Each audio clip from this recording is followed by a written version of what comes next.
I'm going to see how brief I can make this. I want to comment on the Amazing Atheist's video about Gavin McGuinness and his commentary about adults playing video games. That adults shouldn't be playing video games. Video games are for kids. What is this Gamergate thing? You 32-year-old people shouldn't be playing video games.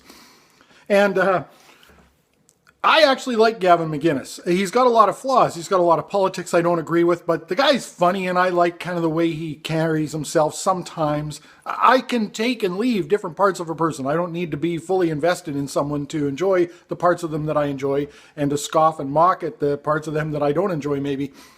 The Amazing Atheist admitted that he didn't know much about Gavin McGuinness, and it's too bad because in Gavin McGuinness's tirade about video games and how adults shouldn't be playing video games, the Amazing Atheist sort of tried to imagine what some of Gavin McGuinness's alternative activities might be. You know, when he's not playing video games, what might his endeavors be? And it's too bad he didn't know more about Gavin McGuinness because he is a braggadocious drunk. He talks about being Irish all the time and about how they're always drinking.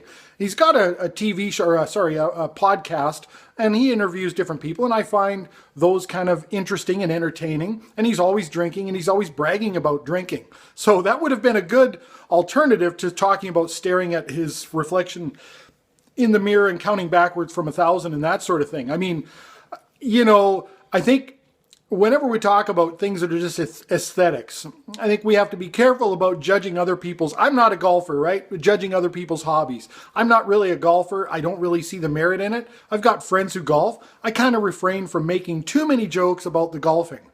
Just because it doesn't appeal to me doesn't mean it doesn't appeal to anyone or everyone.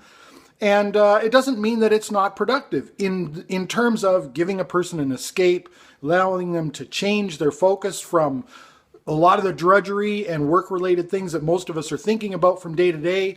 I personally discovered Grand Theft Auto 5, mostly online, about a year ago now. It was just right around Christmas time a year ago, but just before Christmas that I discovered it, and I fully enjoy it.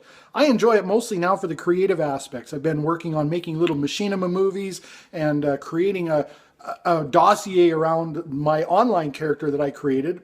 I'm fully invested in her. I really, really like the person she's becoming.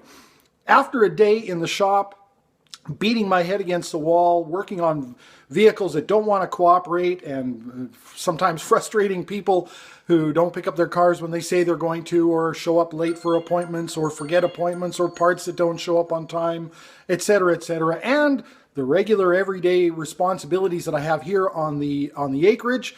It's kind of nice to be able to immerse yourself in something that will actually remove all other thoughts from your mind. It's a really great pastime for that. And I understand that other people have other pastimes that fulfill that need. The other thing that Gavin McGuinness alluded to in his video about the video games, which I don't take all that seriously, is that, hey dads, you're not supposed to be playing video games. You're supposed to be building a table or fixing a fridge or something.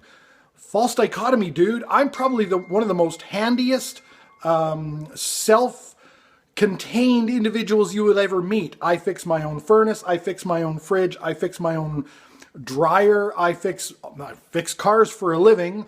I just finished building that shed to contain my waste oil barrels for my business. And I play video games. So I guarantee you, Gavin McGuinness, I'm far more industrious and far more of a handyman than I guarantee you ever have been or ever will be, you drunk. And I say that in, sort of a lighthearted way. So at the end of Amazing Atheist video, he said, I can now dismiss you because you're obviously a moron or whatever. And I wouldn't be so quick to do that. TJ, Gavin's actually kind of a funny guy and a fun guy. And, we got to be able to accept that some people have some irrational and silly ideas, and sometimes they speak out of turn and don't realize really what they're saying. I'm willing to give Gavin a little bit of slack because he makes me laugh. And that's that. Under 5 minutes. Thanks for watching.